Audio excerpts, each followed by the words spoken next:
Welcome back to Art Books Reviewed. I've not got a book to show you this time, basically because I've run out of time, and also I have something much more important to talk about, or much more relevant, much more recent.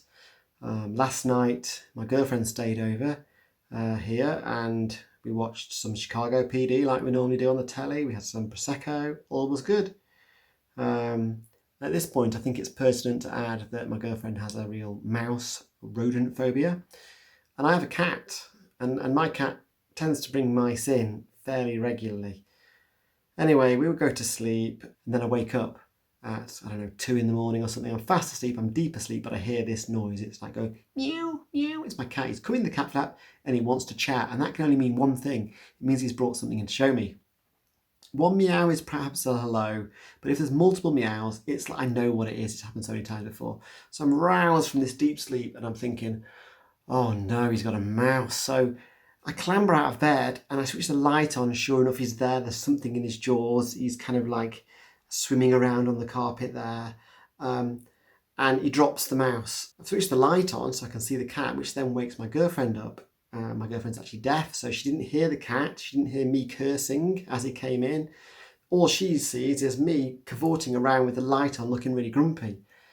And then when she finds out what it is, she's like freaking out as well, like, oh God, a mouse running around. And then my worst fear is realised. The mouse escapes from the cat and goes underneath the bed. I've got a divan bed with a gap, I don't know, maybe this much, just about enough for a mouse to get under, but not a cat, not me. So the mouse is now under the bed, and I'm really tired, and my girlfriend's really tired, and the cat just sort of goes, oh well, I've lost that now, I'm just going to have some biscuits, and moseys off to continue his nighttime activity. So I'm like, oh come on, I think it'll probably, they normally die of shock, don't they? They have a trauma, they've chased by a cat, they've probably been bitten or clawed. They don't last much longer than that, do they? So I said, look, it's probably just going to die under the bed, and in the morning I'll fish it out. And she's like, no way, I'm not sleeping in a room with a mouse, no way. So she goes off onto the sofa with a blanket, and I'm thinking it's going to be cold on the sofa with a blanket. Not very, my sofas aren't very comfortable.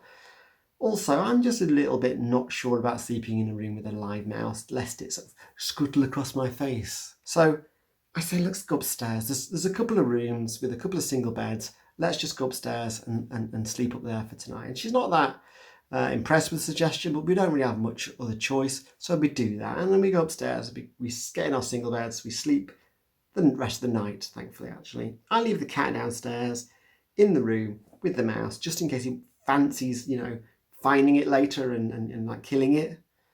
I mean, I'm not into cruelty to animals, but I can't have a live thing running around that's going to chew the cables, it's going to poo everywhere and stuff. Anyway, so today arrives this morning. We go out for a walk. It's now the evening of that day, and I go back into my room and I think, I've looked underneath the bed and all the furniture and I can't see the mouse. So I'm thinking maybe the cat ate it. So anyway, I decide I'm going to buy a new bed. I don't want the divan with the small gap, just enough for a mouse to get under, but nothing else.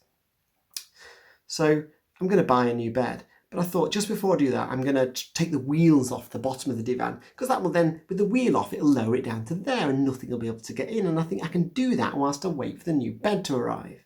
Good plan. But lo and behold, as I'm taking the bed apart, suddenly the mouse appears. And it's happy as Larry and it's full of life and it's very much alive. And it starts darting around the room and I'm thinking, oh no, not again. This time on my own. There's no cat, there's no girlfriend, it's just me. And I'm thinking, the last time I tried to catch a little rodent, it takes a long time. Actually, you don't catch most of them because they're just too fast to dart around and you go slowly mad. So I go and try and find the cat. I shout him. He's off on one of his extended neighbourhood jaunts. He's very much an outdoor cat, hence him bringing stuff in. And I can't find him anywhere. And I don't really want to set a cat on a mouse to kill it again. I mean, yeah, like I say, I'm not into cruelty to animals. That's the last resort, really. But after messing about, I'd even got a box and a couple of boxes and done that, put a hole there, stuck that in the corner of the room and tried to sort of chase the animal into the hole, but it wasn't having any of that. That would have been too easy. I could have then just, put it outside. No, that didn't happen. So I got the cat in and it was amazing. It was like nature happened. The cat sniffed around a bit And the cat just saw it, pounced, got it immediately. You know, this thing was darting really fast, but the cat is faster. It grabbed it in its jaws. Ah! So I'm like, great, you've got it. Now, my intention wasn't for the cat to kill it or eat it.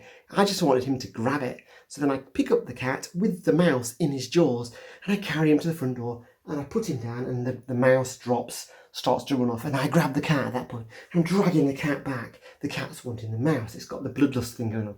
But I pull the cat inside, claws a bit everywhere, shut the door, lock the cat flap, and I'm like, right, you're staying in. That mouse is going to have a new life somewhere else, hopefully. And you're going to sit here and you're going to eat your biscuits again indoors. You're grounded.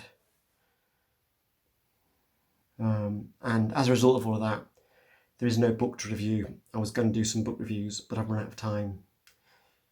Sorry about that. But, you know, I thought, you know, maybe you could do with hearing that story. I certainly wanted to get that off my chest. Anyway, like and subscribe, maybe. See you next time.